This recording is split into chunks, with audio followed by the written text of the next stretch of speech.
KBS 7시 뉴스 함께하고 계십니다. 지금 시각은 7시 24분입니다. 하반기 원 구성을 둘러싸고 각 지방의회가 들썩이고 있습니다. 이번에 원 구성이 되면 2년 뒤에 지방선거까지 가기 때문에 굉장히 경쟁이 치열합니다. 좀 과열 조짐까지 보이고 있는데요. 오늘 정가직설에서 지방의회 하반기 의장단 선거에 대해서 짚어보겠습니다. 신재범 변호사 그리고 나철성 강원평화경제연구소장 두 분 함께하겠습니다. 어서 오십시오. 안녕하십니까. 자, 먼저 강원도의회 의장단 선거 상황을 좀 짚어보겠습니다. 7월 1일에 임시회가 열리게 되는데 벌써 시간이 좀 있는데 과열 조짐이 좀 심한 것 같습니다. 예, 그렇습니다. 어느 때보다도 과열이다라고 이렇게 진단할 수 있을 것 같은데요. 그 진원지는 국민의힘에서 좀 시작하고 있습니다. 네. 강원도 의원의 분포도를 보자고 한다면 현재 49명 중에서 42명, 그러니까 4분의 3 이상이 국민의힘 도의원들이 차지하고 있기 때문에 국민의힘 의총에서 결정이 되면 바로 의장과 부의장, 상임위원은 딴 당상이다라고 이렇게 좀 평가를 할 수 있을 것 같은데요. 네. 그러다 보니까 의장전부터 시작을 해가지고 어느 때도 보기 힘든 그러한 양상들이 나타나고 있는데요. 통상적으로 보자고 한다면은 전 후반기 의장 같은 경우에는 동일인이 4년 동안 하는 경우들은 매우 극히 예외적인 경우였거든요. 그런데 이번에 권영렬 의장이 하반기 의장까지 하겠다고 일찍 출사표를 내놨었고요. 예. 또 9대 의장이었던 김시성 의장 같은 경우에는 이번 11대 하반기 의장에서 의장을 하겠다라고 또한 출사표를 내놨습니다. 그 외에도 현재 부의장을 맡고 있는 한창수 부의장이나 김기용 부의장 같은 경우에도 의장 출사표를 내놓은 상태이고요. 또 김기철 상임위원장까지 경제산업위원회에 있는 위원장까지 출마를 하고 있기 때문에 5명에 달하는 국민의힘 의원들이 현재 경합을 하고 있다라고 하는 겁니다. 또한 부의장 같은 경우에도 3명의 후보들이 현재 유력하게 경쟁을 하고 있는 걸로 나타나고 있고 상임위원회 같은 경우도 많게는 4명에서 5명, 그러니까 한 상임위원회에서 한 6에서 7명이기 때문에 한 3분의 2가 위원장 선거에 출마했다라고 볼 수 있을 것 같은데요. 저희가 전체적으로 한번 정리를 해보니까 국민의힘 의원들이 한 60%가량이 현재 위원장 선거에 출사표를 위원장 못해 의장 선거 출사표를 내거나 아니면 본인이 후보자이거나 유권자인 매우 기현상이 이번에 발생하고 있다. 이렇게 좀 확인이 되고 있습니다. 예, 국민의힘 내부 경쟁도 치열하다 보니까 민주당까지 갈 자리도 뭐 거의 없어 보이고 좀 이런 상황인 것 같습니다. 예, 많아야 2석, 적으면 1석이 될 것 같습니다. 예.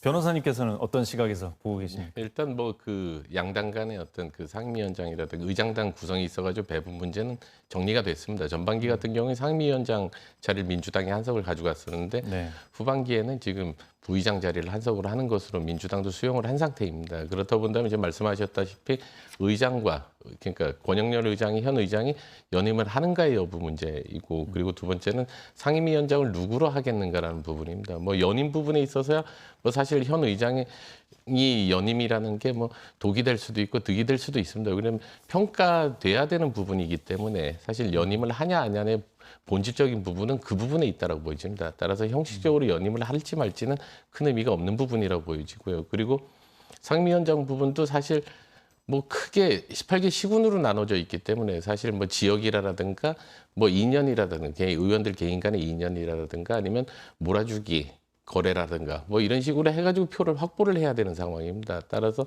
어느 정도 뭐 전문성을 가진 어떤 신념을 가진 그 의원이 그 직을 차지하게 될지 그 부분에 대해서는 다소 좀 우려되는 부분도 있습니다. 예. 지난 10대 바로 전 도의회는 또 그 더불어민주당이 다수당일 때는 똑같은 반대의 상황이 또 있었습니다.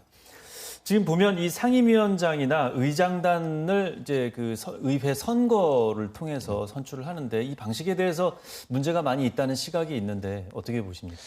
그러니까 그 강원특별자치도 회의 규칙이라는 게 있습니다. 그 회의 규칙에 보면 그나마도 강원자치도는 그 뭐 사전에 후보자 등록을 하게 한다라든가 그리고 뭐 정견 발표를 5분 정도를 준다라든가 그리고 무개명 투표에 의한다라든 그런 식으로 형식적으로는 다른 지자체에 비해 가지고 상당히 잘 갖춰져 있습니다. 다른 지자체는 이거마저도 없이 그냥 깜깜이 선거를 하는 경우가 다반사입니다. 하지만 실질적으로 말씀하셨다시피 실질적으로 국민의힘 의총에서 지금 결정이 돼 버립니다. 그럼 이런 과정들이 다 형해화가 될 수 있다라는 부분입니다. 사실 동료 의원들도 마찬가지고 타당 의원들은 들어보지도 못하고 지금 투표를 해야 되는 상황입니다. 그러니까 동료 의원들도 마찬가지고 이를 지켜보는 생중계로 지켜보는 주민들 입장에서도 어떤 소신을 갖고 의원의 어떤 소신을 갖고 어떤 비전을 갖고 의장이나 상임위원장이 출마를 하는지 이 변을 들어봐야 되는데 그것이 이미 사전에 다 결정이 된다는 부분은 좀 문제가 있어 보이고요. 그리고 이 무엇보다 가장 중요한 문제는 이 의장단 구성이 있어가지고 주민들 의견이 완전히 도외시 된다는 부분입니다. 사실 후반기 의장단 구성 같은 경우에 사실 전반기 2년의 성과가 있기 때문에 얼마든지 그 정량적 평가를 할 수 있는 지표가 있습니다. 뭐 조례 발의라든가 뭐 행정감사 능력이라든가 예산 능력이라든가 편성 능력이라든가 이런 활동들이 있기 때문에 얼마든지 정량 평가를 할 수 있고 그 지표를 기준으로 해서 가릴 수가 있음에도 불구하고 단 1도 이 부분에 대해서 눈치를 안 보고 있다는 부분입니다. 따라서 이 부분이 좀 개선돼야 되지 않을까 그런 생각입니다. 지금의 방식에 대해서 소장님께서는 어떻게 보십니까? 뭐 방식이라고 하면 두 가지 방식밖에 없을 것 같은데요. 하나는 현재처럼 도의회 같은 경우는 후보 등록제를 실시하고 있거든요. 그리고 나머지 방식으로는 교황식 방식으로 해가지고 의원 전원들이 각자 지지하는 후보를 써서 결정하는 방식인데요. 양쪽 다 뭐 장단이 있기 때문에 방식을 가지고 현재 논하는 것들은 뭐 적절하지는 않을 것 같고 현재 가장 커다란 이슈가 지금 강원도에서 불거지게 된 거는 지금 의장 연임에 대한 부분들이 좀 불거지고 있는 부분들이거든요. 그 도의회 의장이라고 한다면 상당히 명예직인 부분들이 많이 있었던 것들인데 그러다 보니까 관례적으로 보자고 한다면 이게 전반기와 후반기를 나눴던 것들은 다양한 의원들에게 다양한 기회와 경륜을 쌓을 수 있도록 하면서 의회의 합리적이고 민주적인 운영을 보장하고자 했던 부분들인데 이번 같은 경우는 그게 깨져버렸던 부분들이거든요. 이게 개정지방자치법 이후에 특히 도의회 의장이 강화되면서 이러한 현상들이 강원도 의회뿐만 아니라 춘천시에서도 좀 두드러지게 나타나고 있는데요. 그러다 보니까 일각에서 나오는 것들은 이거 회의 규칙상 전반기와 후반기에 동일의 유치를 가질 수 있도록 이거 막아야 되는 거 아니냐라고 하는 그런 일각의 조례 개정 움직임까지 보이고 있는데요. 이와 관련된 부분들도 신중하게 검토한 필요는 있다. 이렇게 좀 보여집니다. 의회 밖에서 일반인들이 봤을 때 왜 이 의장이나 상임위원장에 이렇게 목을 매는 것인가? 그 선거 외에 또 어떤 이유가 있습니까? 선거외가 매우 중요하죠. 왜냐하면 선거는 제일 중요하긴 하죠. 지방선거가 남았기 때문에 아무튼 도의회 의장을 한다든가 상임위원장을 하게 될 경우에는 아무튼 도의회 의장 같은 경우에는 도지사 바로 특별자치도 도지사 바로 밑에 있는 의전수위 2위이지 않습니까? 그렇기 때문에 차기에 그보다 더 높은 국회의원을 출마한다든가 아니면 단체장을 시장이나 군수를 출마하는데도 매우 유력한 제1순위 됐기 때문에 의장뿐만 아니라 부의장, 상임위원까지도 차기 자신에 있어서의 교두보를 위해서도 매우 탐나는 자리다라고 하는 것들이고요. 또 실질적으로 본다고 하더라도 의장 같은 경우에 도의회 의장 같은 경우는 업무 추진비만 무려 5천만 원을 쓰고 있을 뿐만 아니라 작년에 개정 지방자치법이 시행이 되면서 130명에 달하는 도의회 사무처 직원의 인사권을 전체를 행사할 수 있는 막강한 권한과 예산 전부를 본인이 관할할 수 있는 이런 권한이 생기다 보니까 예전에 있어서의 형식적 의전이 아니라 실질적이고 매우 효율적이고 효과적인 이런 권한을 가지고 있다 보니까 한 번 하고 나 보니까 이 자리가 더욱더 좋게 느껴지는 놓칠 수 없는 자리로 서로 간에 인식되는 거 아닌가라고 하는 그런 평가도 좀 해봅니다. 이 지방 의원들이 이렇게 그 상임위원장이나 의장에 대해서 생각하는 또 뭐 다른 이유가 또 있을까요?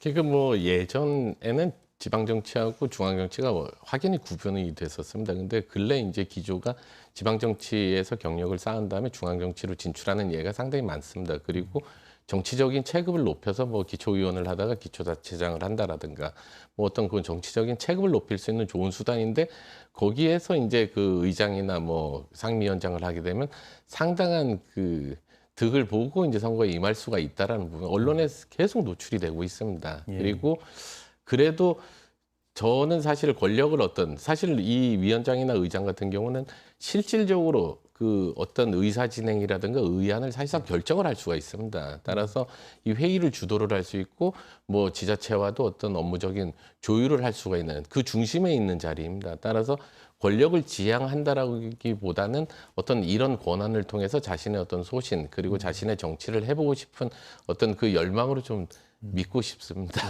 예, 좋게 얘기해 주셨습니다. 네. 네.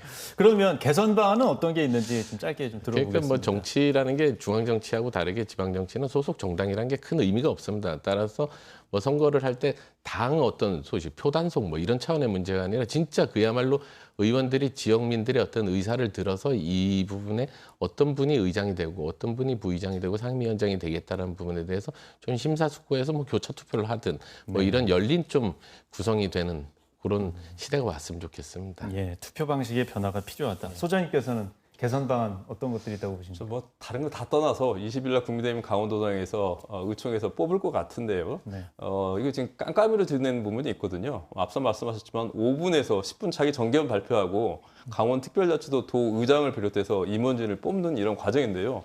도의원은 당시에 의원들이 무슨 공약을 했는지, 무슨 얘기를 했는지 정경 발표했던 그 원문의 내용도 확인할 수 없는 게 현재 상황입니다.